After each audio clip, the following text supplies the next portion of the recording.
Hello everyone. In today's video, we will discuss how to make your business account on Instagram private. So let's get into it. Open the Instagram app on your mobile device and log in to your business account. Make sure you have the latest version of the app installed to access all the necessary features.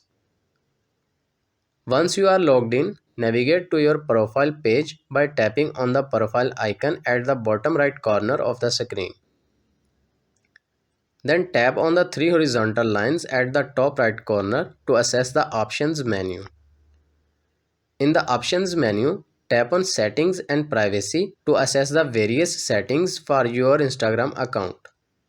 In the settings and privacy, you will see an option called account privacy. By default, this option is set to public. Tap on it to change the settings. Once you are in the account privacy settings, you will see a toggled switch. Slide it to the right to enable the private account feature. This action will make your business account private.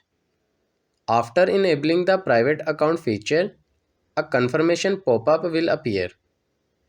You can review followers to make changes or select who can see your posts and stories. This is how you can private Instagram business account. I hope this video is helpful for you. For more information, please subscribe our YouTube channel and thank you for watching.